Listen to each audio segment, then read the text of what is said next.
एक शांत गली के आखिर में जो पुराना घर था, उसने कई मौसम देखे थे, ठीक वैसे ही जैसे उसके मालिक विक्रम सिंह ने देखे थे। विक्रम एक राइटर थे, उनकी कहानियां उनके बच्चे थीं, लेकिन आज उनका पेन खामोश था। विक्रम सिंह मर चुके थे।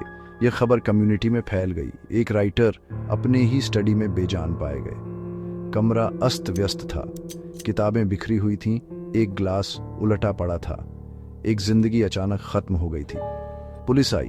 उन्होंने एक बूढ़े आदमी और एक गंदे कमरे को देखा, लेकिन कुछ अजीब लग रहा था। यह सीन बहुत ड्रामेटिक था, लगभग स्टेज किया हुआ, जैसे किसी ने कोई कहानी लिखने की कोशिश की हो और फेल हो गया हो। विक्रम अकेले रहते थे। उनकी दुनिया उनके स्टडी तक ही सीमित थी, जो पुरानी कागज और इंक की खुशबू से भरा था।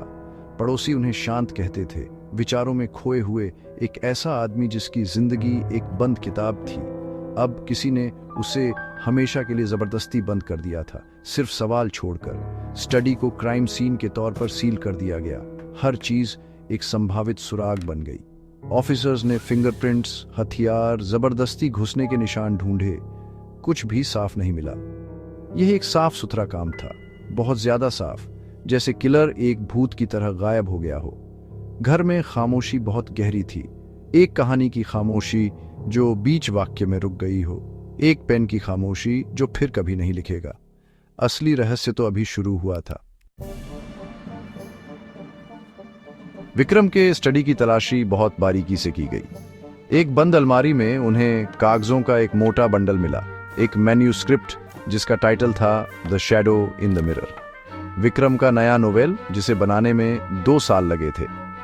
पुलिस चीफ, जिन्हें फिक्शन में कोई दिलचस्पी नहीं थी, फिर भी जानते थे कि यह मायने रख सकता है। जैसे ही ऑफिसर्स पन्ने पलटने लगे, कमरे में उत्सुकता भर गई। कहानी एक थ्रिलर थी। धोखा, बदला, क्लासिक विक्रम सिंह। गद्य तेज था, कैरेक्टर्स जीवंत थे। मैन्यूस्क्रिप्ट एक क्लाइमेक्स तक पहुंचती है, हीरो विलन का सामना करता है। तो यह तुम ही थे शुरू से। तुम्हारा नाम है। वाक्य अधूरा रह गया। अगला पन्ना गायब था। आखिरी पन्ना जिसमें किलर का नाम बताया गया था, गायब था। ऑफिसर्स ने हर जगह तलाशी ली, कालीन के नीचे, शेल्फ के पीछे, किताबों के अंदर। पन्ना गायब हो गया था। यह सिर्फ एक गायब पन्ना नहीं था, यह विक्रम के अपने रहस्य का एक गायब टुकड़ा था। कहानी का कोई अंत नहीं था। यह जानबूझकर किया गया लग रहा था। किलर ने सिर्फ एक जान नहीं ली थी, उन्होंने निष्कर्ष चुरा लिया था। एक कहानी बिना अपनी आत्मा के, एक रहस्य बिना अपने समाधान के। इतने अजीब केस के लिए सिर्फ एक आदमी को बुलाया गया था, इंस्पेक्टर कबीर मल्होत्रा। कबीर एक आम ऑफिसर नहीं थे। वह सिर्फ सबूत नहीं, कहानियां ढूंढते थे। उनका मानना था कि हर क्राइम की एक कहानी होती है और उसे सुलझाने के लिए आपको कहानी को समझना होता है। वह देर शाम को पहुंचे, आंखें तेज, अंदाज शांत। कबीर स्टडी में खड़े थे, कमरे को पढ़ रहे थे, सिर्फ खोज नहीं रहे थे। उन्होंने विक्रम के नोट्स, डायरियां और ड्राफ्ट्स मांगे, उनकी हैंडराइटिंग में कुछ भी। जबकि दूसरे फिंगरप्रिंट्स ढूंढते थे, कबीर मेटाफर्स ढूंढते थे। उनका मानना था कि जवाब शब्दों में छिपा है।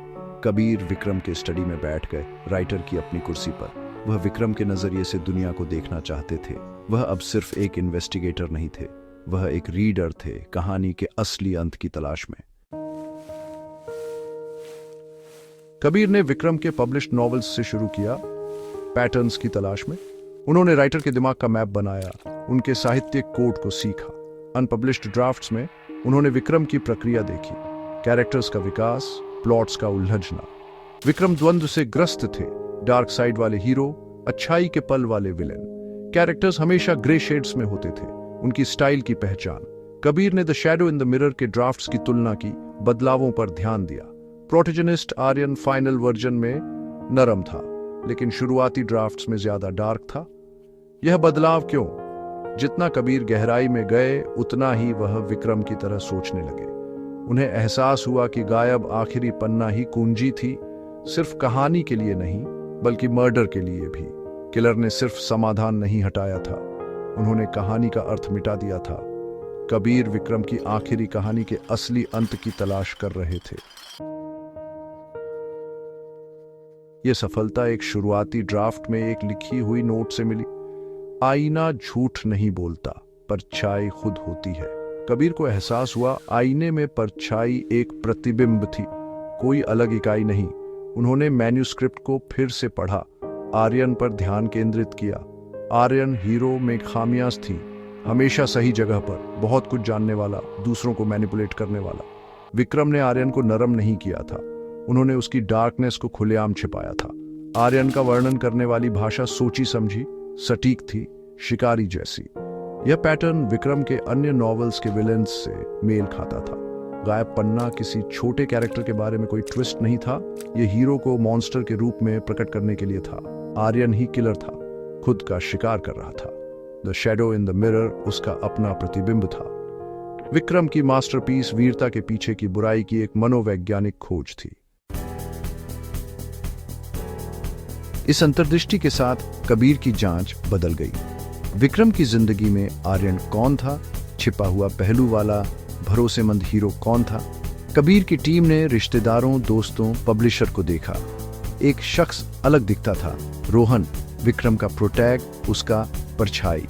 रोहन रिसर्च में मदद करता था, पन्ने टाइप करता था, हर चैप्टर पढ़ने वाला पहला शख्स था। पब्लिक में वह समर्पित स्टूडेंट था, लेकिन ईमेल से निराशा का पता चला। उसके अपने काम को कॉपी बताकर खारिज कर दिया गया था। मकसद पैसा नहीं, विरासत था। रोहन ने विक्रम की नई किताब को एक मास्टरपीस के रूप में देखा, जो उसे हमेशा के लिए ग्रहण कर लेगी। ईर्ष्या बहुत ज्यादा थी। वह विक्रम की जिंदगी में हीरो था, लेकिन खुद को एक परछाई महसूस करता था। नोवेल के साथ समानताएं निर्विवाद थीं। कबीर जानते थे कि रोहन उनका आदमी है, लेकिन उनके पास कोई फिजिकल एविडेंस नहीं था, केवल एक साहित्यिक थ्योरी थी। उन्होंने रोहन को विक्रम के स्टडी में बुलाया, यह कहते हुए कि वह मैन्यूस्क्रिप्ट पर चर्चा करना चाहते हैं। रोहन आया, एक दुखी स्टूडेंट की इमेज में। कबीर ने किताब की तारीफ की, उसकी ब्रिलियंस पर चर्चा की और रोहन ने साथ दिया। फिर कबीर ने बात बदली, शुरुआती ड्राफ्ट्स में ज्यादा डार्क आर्यन का जिक्र किया। रोहन बेचैन हो गया। कबीर ने विक्रम के पैटर्न्स की बात की, हीरो को खड़ा करना, फिर उसे तोड़ देना। रोहन का संयम टूट गया। कबीर ने मैन्यूस्क्रिप्ट आगे बढ़ाई। यह किताब एक मास्टरपीस है, लेकिन इसे एक अंत की जरूरत थी। विक्रम ने इसे लिखा था, एक ऐसा अंत जहां हीरो ही विलेन है। तुम दुनिया को यह देखने नहीं दे सकते थे, तुम उसके आर्यन थे। रोहन जवाब नहीं दे सका, सच्चाई उसके चेहरे पर लिखी थी। रोहन का मुखौटा उतर गया। दुख की जगह ठंडी नफरत थी। उसने शब्दों में कबूल नहीं किया, लेकिन उसकी खामोशी ही काफी थी। उसने कोई सुराग नहीं छोड़ा था, यह सोचकर कि उसने परफेक्ट क्राइम किया है। उसने कहानी को कम आंका था और कबीर को भी। कबीर मकसद समझ गए, मुड़ा हुआ प्यार और प्रशंसा, विरासत का जुनून। रोहन ने विक्रम के आखिरी ट्विस्ट को धोखा समझा, उनकी कहानी को एक त्रासदी में बदल दिया। उसने विक्रम को बेनकाब होने से रोकने के लिए आखिरी पन्ना फाड़ दिया। तुम अंत जानते थे, कबीर ने धीरे से कहा। विक्रम ने तुम पर भरोसा किया, लेकिन तुमने इसे एक अपमान समझा। वह दुनिया को बताने वाले थे कि आईने में परछाई तुम ही थे। रोहन खामोश रहा, सच्चाई हवा में भारी थी। कबीर ने खाली जगह पर देखा जहां आखिरी पन्ना होना चाहिए था। तुमने लेखक को नहीं मारा, कबीर ने कहा, तुमने उसकी आखिरी लाइन को मारा। केस बंद हो गया। रोहन ने कबूल किया, पुलिस से नहीं बल्कि कहानी से। उसने सिर्फ मर्डर नहीं किया था, उसने एक ऐसे अंत को फिर से लिखने की कोशिश की थी जो उसका नहीं था। साहित्यिक दुनिया हैरान थी, समर्पित स्टूडेंट ही किलर था। The shadow in the mirror publish हुई, लेकिन उसके आखिरी पन्ने के बिना। किताब एक खाली जगह के साथ खत्म हुई, एक शून्य जहां सच्चाई होनी चाहिए थी।